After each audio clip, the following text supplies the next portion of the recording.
Donc je me présente, je suis Gérard Coensola, je suis chirurgien vasculaire, je suis praticien hospitalier attaché dans le service de chirurgie digestive et bariatrique de l'hôpital Bichat du professeur Marmus. Donc bon, ça c'est un peu mon expérience sur quelques années que j'ai passé dans ce service et je voudrais faire un petit topo rapide sur l'attitude pratique qu'on doit avoir devant la grande obésité, la maladie veineuse et les façons d'interagir au plan thérapeutique aux différentes phases. Alors, excusez-moi, voilà. Donc, en introduction, donc, le but de ce petit travail, ça va être de rappeler quelques notions physiopathologiques de la maladie varicose chez l'obèse, quelques implications cliniques avant et après la perte massive de poids et quelques situations cliniques, enfin il y en a 3, d'après la littérature et notre expérience. Bon, alors au point de vue... je vais aller rapidement sur la bibliographie. J'ai trouvé quelques références sur l'obésité. J'en parlerai au fur et à mesure. En gros, on a trouvé des implications concernant, ce qu'a dit un peu M. Hull tout à l'heure, c'est les implications à l'échelon microcellulaire, des phénomènes d'oxydation au niveau de la cellule.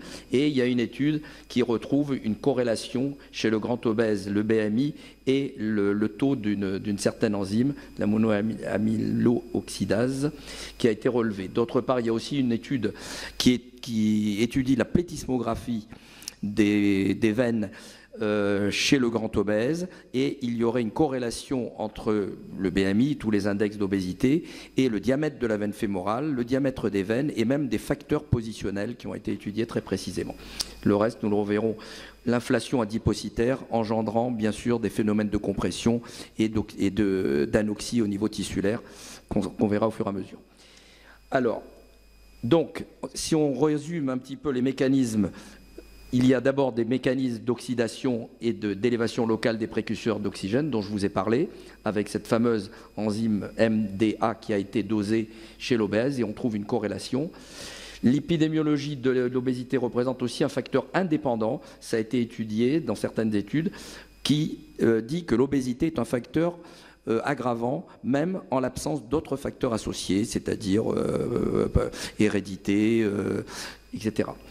L'hémodynamique, j'en ai parlé, avec l'élévation de la pression veineuse corrélée au diamètre de la veine, et enfin l'augmentation des quantités d'adipocytes sous-cutanés qui majorent la compression et le traumatisme pariétal veineux. Bon, ça c'est quelques images. Donc les situations cliniques. La première situation, le premier cas, c'est l'obésité morbide avec les complications veineuses évolutives graves ou avec antécédents majeurs. C'est-à-dire qu'on se retrouve chez une personne grand obèse avec des ulcères évolutifs résistants, des thromboses veineuses ou même d'embolie pulmonaire, diabète. Donc dans ce stade, bien que la maladie, l'obésité n'est pas traitée, on a l'obligation et on est appelé à traiter de cette maladie veineuse avant même le traitement de l'obésité. Pourquoi? Parce que le chirurgien bariatrique refuse d'opérer le malade si elle a des antécédents emboliques et on ne traite pas sa maladie veineuse. Et donc, on est amené à lui faire son traitement veineux avant la chirurgie bariatrique. Dans ces cas-là, je préconise un traitement précoce non invasif, plutôt de radiofréquence ou de laser, ou alors éventuellement de crossectomie, mais surtout pas à ce stade de phlébectomie extensive.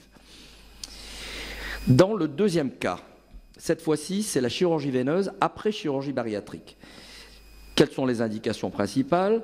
Eh bien, c'est les complications thromboemboliques, les troubles trophiques, les grosses varices, c'est-à-dire les gros paquets résiduels après amaigrissement.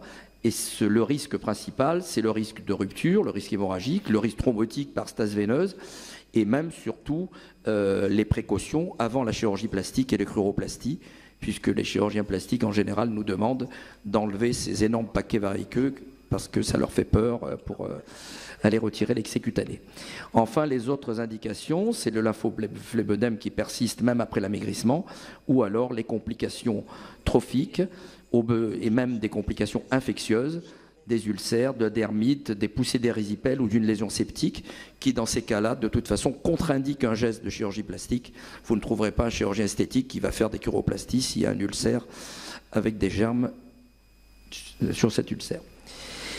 Voilà, donc, si on résume rapidement, avant de faire le dernier cas clinique, les varices avec la perte massive de poids, on pense qu'il y a plusieurs cas.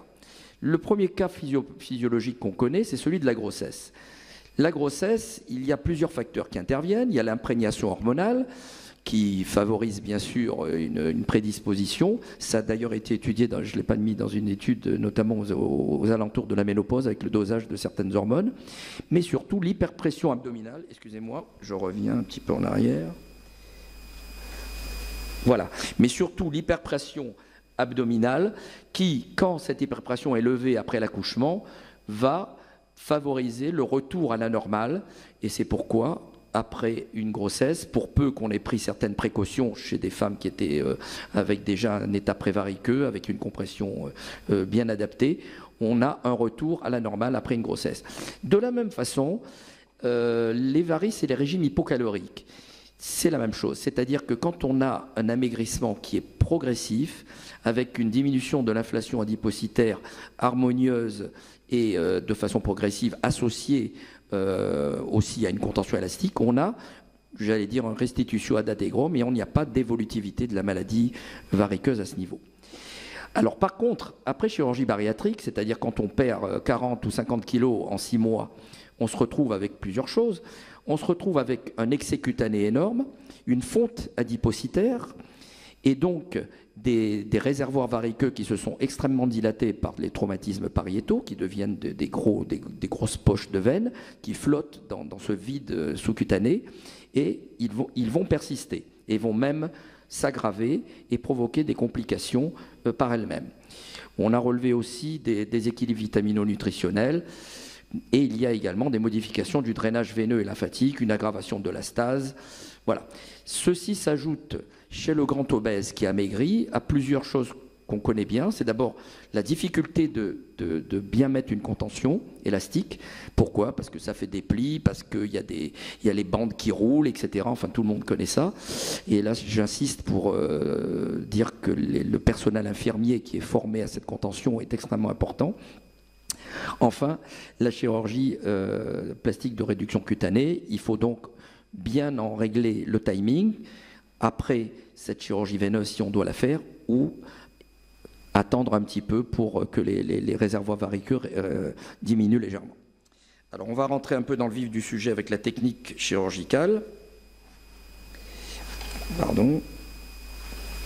Alors l'autre cas dont on a parlé, c'est la chirurgie bariatrique. Elle a donc induit une diminution de l'inflation adipocytaire et la fonte des graisses, et on se retrouve donc avec des paquets variqueux. Comment les traiter? Il faut d'abord, bien sûr, traiter le reflux osteo-tronculaire quand il existe. Donc, dans ces cas-là, il n'y a pas beaucoup de nouveautés. Il faut utiliser préférentiellement le radiofréquence, le laser, surtout s'il y a un lymphœdème associé. On comprend très bien qu'on n'a pas trop envie d'aller explorer une crosse chez des malades aussi obèses, et notamment s'il y a des masses ganglionnaires résiduelles. Les masses variqueuses. Effectivement, ces masses variqueuses sont très ennuyeuses parce que d'abord, elles induisent un saignement important qui sont dus au fait que ces veines sont fragiles, qu'elles sont collées à la peau sous-cutanée et qu'elles sont de dissection difficile. Là, moi j'avoue que, en fonction de la littérature et mon expérience personnelle, j'utilise des traitements en plusieurs temps opératoires. On fait des temps antérieurs, des temps postérieurs, membre par membre, etc. pour réduire le saignement. Et j'utilise surtout le garrot pneumatique que j'ai retrouvé dans une publication polonaise. C'est-à-dire, je vais vous montrer une image, si je l'ai après. On met en place un garrot pneumatique à la racine de la cuisse. Je ne sais pas si je l'ai.